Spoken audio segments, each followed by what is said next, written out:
नमस्कार दोस्तों, आप सभी का स्वागत है देसी विमर्श पर, जहां हम आपके लिए लाते हैं समसामयिक मुद्दों की गहराई से समझ आसान भाषा में।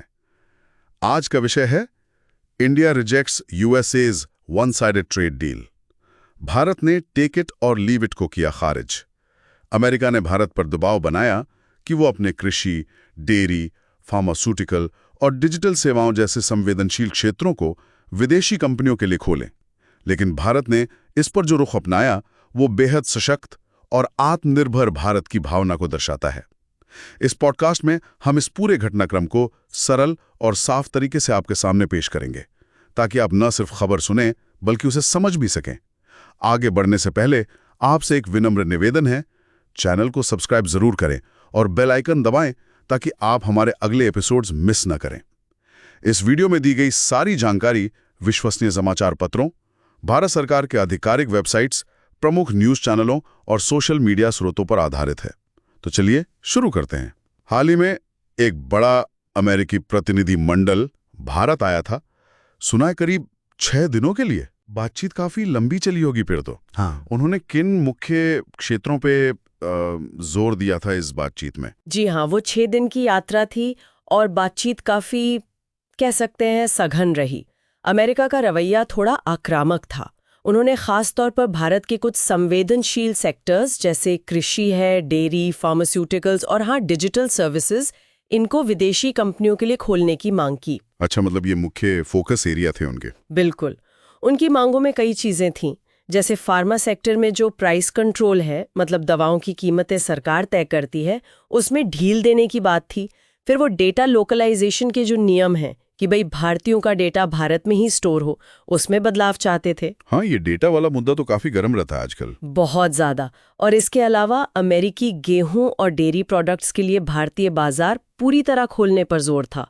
यहाँ तक कि एक और बात थी, नॉन वेजिटेरियन कैटल फीड, यानी ऐसा पशु चारा जिसमें मांसाहार मिला हो, उसे भारत में लाने की अनुमति मांगी गई। नॉन वेजिटेरियन कैटल फीड, ये तो भारत के लिए काफी अजीब मांग लगती है हमारी मान्यताओं को देखते हुए। लेकिन ये मुद्दे जैसे कृषि, डेयरी, फार्मा, ये तो भारत के लिए हमेशा से संवेदनशील रहे हैं।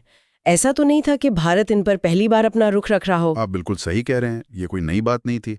भारत ने पहले भी कई बार अलग अलग मंचों पर यह स्पष्ट किया था कि ये क्षेत्र हमारी घरेलू प्राथमिकताएं हैं, इनसे हमारी सामाजिक संवेदनशीलताएं जुड़ी हुई हैं, करोड़ों लोगों की रोजी रोटी जुड़ी है, खासकर कृषि और डेयरी से। हाँ बिल्कुल। तो इन्हें एकदम से विदेशी प्रतिस्पर्धा के लिए खोल देने से घरेलू बाजार में बड़ी उथल पुथल मच सकती थी। इसका असर सीधा लाखों किसानों और उपभोक्ताओं पर पड़ता। और वो नॉन वेजिटेरियन फीड वाली बात का क्या हुआ? उस पर भारत का सवाल बहुत वाजिब था। उन्होंने पूछा कि क्या अमेरिकी फीड भारत के जो सख्त वेजिटेरियन सर्टिफिकेशन मानक है, क्या वो उन पर खरा उतरेगा? क्योंकि भारत में इसे लेकर धार्मिक और सांस्कृतिक पहलू भी जुड़े हैं। तो अंत में चीज और बटर जैसे जो संवेदनशील डेयरी उत्पाद थे, उनको सीधे प्रवेश न देने का निर्णय लिया गया। समझ गया। तो ये बातचीत हुई, भारत ने अपना स्टैंड क्लियर रखा। इसके बाद ही अमेरिकी राष्ट्रपति ट्रंप का वो बयान आया, टेक इट और लीव इट वाला, मानो या छोड़ो। ये तो डिप्लोमेसी में थोड़ा असामान्य तरीका है, नहीं? बिल्कुल बिल्कुल, ये काफी चौंकाने वाला था। राष्ट्रपति ट्रंप ने सार्वजनिक तौर पर कहा कि भाई अब हम एक स्टैंडर्ड डील तैयार करेंगे और देशों को ईमेल से भेज देंगे।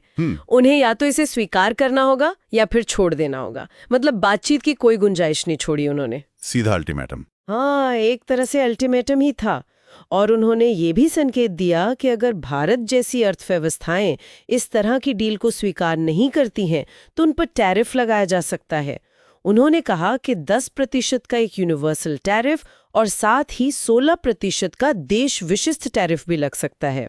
16%? ये तो बहुत ज्यादा है। जी, उन्होंने 8 जुलाई की एक कथित डेडलाइन को आगे बढ़ाने की बात तो कही, पर डील की शर्तों में कोई नरमी दिखाने का संकेत नहीं दिया।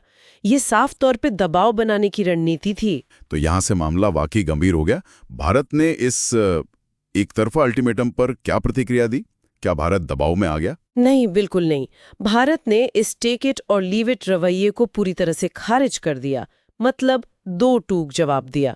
भारत की तरफ से जो संदेश गया वो बहुत स्पष्ट था, डेटा और डिग्निटी, यानी हमारे नागरिकों की डेटा की सुरक्षा और देश का सम्मान, इस पर कोई समझौता नहीं होगा। डेटा और डिग्निटी, ये बहुत महत्वपूर्ण बात कही आपने। जी। और भारत ने अमेरिका को उसके अपने सख्त नियमों की भी याद दिलाई, जैसे उनके अपने सैनिटरी और फाइटोसैनिटरी मानक कितने कड़े हैं। एक उदाहरण भी दिया गया, शायद आम की खेप का था, कि अगर थोड़ी सी भी कमी निकलती है, मान लीजिए एक फल भी मानक पर खरा नहीं उतरा, तो अमेरिका पूरी की पूरी खेप खारिज कर देता है। हाँ, ये बात तो सही है, उनके नियम भी काफी सख्त हैं। बिल्कुल। तो भारत का कहना था कि जब आप इतने सख्त हैं तो हमसे एक तरफा ढील की उम्मीद क्यों? और टैरिफ के मुद्दे पर भी भारत ने अपना पक्ष रखा। माना कि प्रतिशत के हिसाब से देखें तो भारतीय टैरिफ ज्यादा दिखते हैं। जैसे कृषि पर भारत करीब 37% लगाता है, जबकि अमेरिका शायद 5% के आसपास। हाँ, ये अंतर तो काफी बड़ा लगता है सुनने में। लगता है, लेकिन भारत ने कहा कि केवल प्रतिशत मत देखिए। जब व्यापार के कुल मूल्य को देखा गया, मतलब कितने डॉलर का व्यापार इन टैरिफ से प्रभावित हो रहा है, तो वो दोनों तरफ से लगभग बराबर था, करीब $2 बिलियन का। तो भारत का तर्क था कि सिर्फ प्रतिशत पर बहस क्यों हो, जब असल में व्यापार पर असर लगभग बराबर है। ये एक अहम नुक्ता था। ये तो काफी दिलचस्प पॉइंट है। मतलब सिर्फ हेडलाइन नंबर पर नहीं, बल्कि असल प्रभाव पर ध्यान देने की बात कही भारत ने। अच्छा, तो क्या भारत ने सिर्फ अपना बचाव किया और मांगे ठुकराई, या स्थिति को संभालने के लिए कोई समझौते की पेशकश भी की, कोई बीच का रास्ता? नहीं, ऐसा नहीं है कि भारत ने बातचीत के दरवाजे बंद कर दिए। भारत ने दिखाया कि वो व्यापार घाटे को कम करने में सहयोग करने को तैयार है। भारत ने कहा कि हम LNG यानी लिक्विफाइड नेचुरल गैस, कोयला और रक्षा उपकरण खरीदने जैसे कदम उठा सकते हैं। इससे व्यापार संतुलन कुछ बेहतर हो सकता है। अच्छा, मतलब भारत ने भी कुछ सकारात्मक कदम उठाने की बात की। हाँ, लेकिन इसके साथ ही भारत ने अपनी मांगे भी साफ कर दी। ये नहीं कि सिर्फ हम ही रियायत देंगे। भारत ने कहा कि अगर अमेरिका चाहता है कि भारत कुछ रियायतें दे, तो अमेरिका को भी बदले में कुछ देना होगा।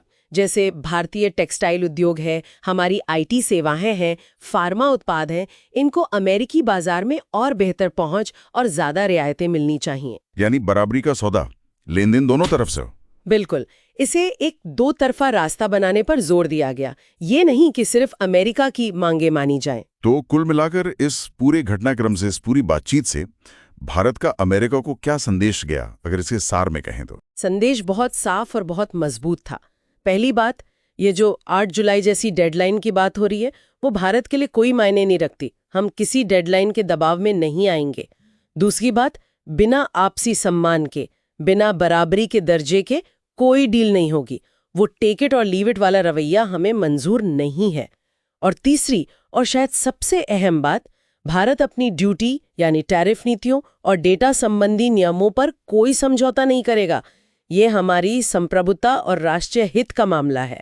मतलब भारत किसी भी अल्टीमेटम के आगे झुकने को तैयार नहीं था और बराबरी के स्तर पर सम्मानजनक बातचीत चाहता था। एकदम सही। संदेश यही था कि हम बातचीत के लिए तैयार हैं, लेकिन अपनी शर्तों पर और बराबरी के साथ। तो इस पूरी बातचीत का, इस पूरे विश्लेषण का सार यही निकलता है कि भारत ने अमेरिकी दबाव के सामने घुटने नहीं टेके, बल्कि अपनी राष्ट्रीय प्राथमिकताओं और अपने सम्मान को सबसे ऊपर रखते हुए एक बहुत मजबूत रुख अपनाया है। बिल्कुल, और ये घटनाक्रम दिखाता है कि भारत अब वैश्विक मंच पर, खासकर व्यापार समझौतों के मामले में, अपनी शर्तों पर बात करने को लेकर कितना गंभीर है, खासकर जब बात उसके संवेदनशील क्षेत्रों जैसे कृषि, डेयरी और करोड़ों नागरिकों के डेटा की सुरक्षा जैसे हितों की हो।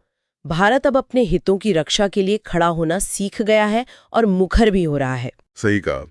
और अब सोचने वाली बात यह है, जो हमारे श्रोताओं के लिए भी एक विचारणीय प्रश्न हो सकता है, कि क्या भारत का ये कड़ा रुख, ये जो दृढ़ता दिखाई है, ये भविष्य में अमेरिका के साथ व्यापार संबंधों को एक नई दिशा देगा? क्या इससे एक ज्यादा संतुलित और बराबरी का रिश्ता बनेगा, या फिर ये मौजूदा तनाव को और बढ़ाएगा? इस पर शायद आगे और नजर रखने की जरूरत होगी।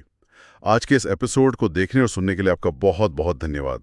अगर आपको आज का विषय जानकारीपूर्ण और उपयोगी लगा हो तो वीडियो को लाइक, शेयर और चैनल को सब्सक्राइब जरूर करें। अगर आप ऐसे ही करंट अफेयर्स के विषयों को सरल भाषा में समझना चाहते हैं तो हमारा पिछला पॉडकास्ट जरूर देखें, लिंक डिस्क्रिप्शन में दिया गया है। और हाँ, बेल आइकन दबाना ना भूलें, ताकि अगली बार जब हम एक और प्रेरणादायक और जागरूक करने वाला पॉडकास्ट लाएं तो आप सबसे पहले देख सकें। मिलते हैं अगले एपिसोड में। तब तक के लिए सोचिए, समझिए और सवाल पूछते रहिए। यही है देसी विमर्श की सोच। जय हिंद, सत्यमेव जयते।